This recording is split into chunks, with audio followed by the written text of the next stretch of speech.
جو آپ مرد حضرات نے اس ملک کا حال کیا ہے نا، تو بہتر تو میں تو یہ کہوں گی کہ بہتر تھا یہ ملک آپ ہمیں چلانے دے دیتے، شاید اس ملک کے آج حالات بہتر ہوتے. ہماری ریلیجیس پولیٹیکل پارٹیز کا جو فوکس ہے وہ ہمارے جینڈر پہ ہے، ہماری شلواریں اتارنے پر ہے. خواجہ سرا کمیونٹی اس بر صغیر کی ایک انڈیجینس کمیونٹی ہے، اور برسوں سے ہم یہاں پہ رہتے آئے ہیں، اپنی زندگی کو گزارتے آئے ہیں.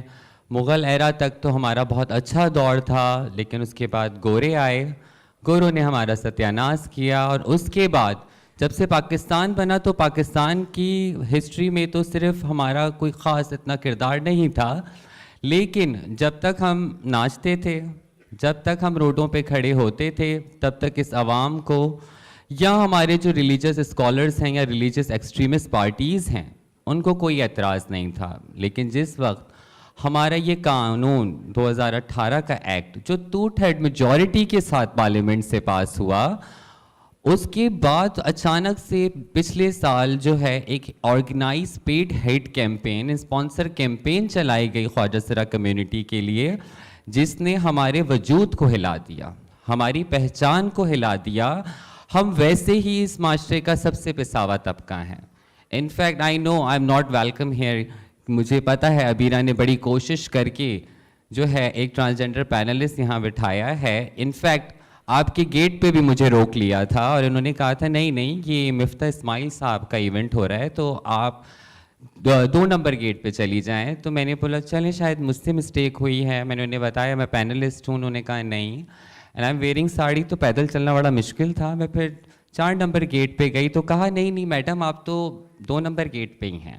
دین اگین میں وہاں سے یہاں آئی. تو یہ تو آپ لوگوں کا مائنڈ سیٹ ہے کہ آپ کو ہماری پریزنس سے اتنا مسئلہ ہے.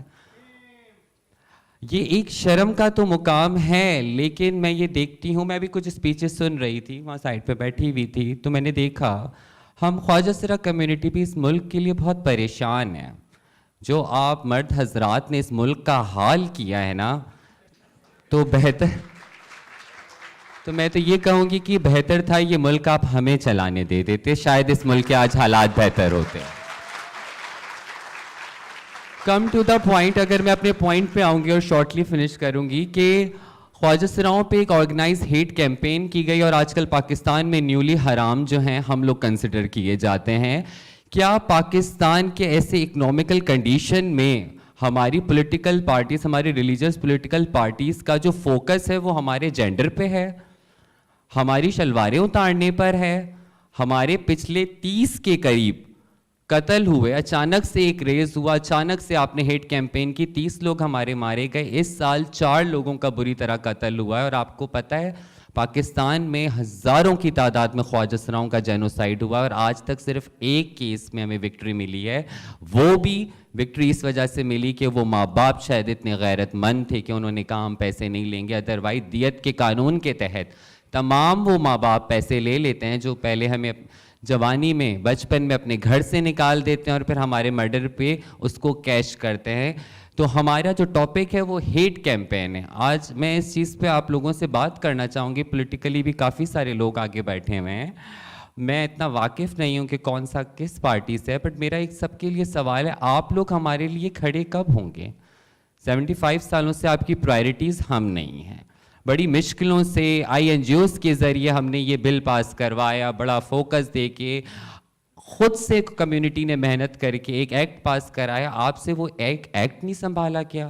پوری دنیا بھر میں اس ایکٹ کے لیے پاکستان کا بڑا نام ہوا. UN میں جا کے آپ نے بڑی جو ہے تعریفیں بٹوری کہ بہت پروگریسو بل ہے. کیا یہ پروگریسو بل پاکستان میں امپلیمنٹ کیوں نہیں ہو پایا؟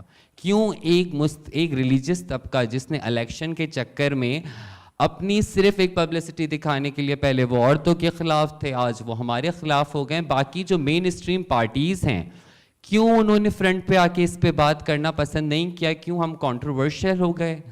ایسے تو کسی کو بھی آپ جو ہے اسلام کے نام سے اگینسٹ کر کے آپ گورنمنٹ کو پریشرائز کر سکتے ہیں. آپ گورنمنٹ کو بلیک میل پاکستانی گورنمنٹ کو بلیک میل کرنا اتنا آسان ہے. کسی کو بھی حرام کر دو اور آپ گورنمنٹ اس پہ بات نہیں کرے گی. کسی کو غدار کر دو تو بلوچوں کے لیے کوئی بات نہیں کرے گی. تو یہ شرم کا مقام ہے.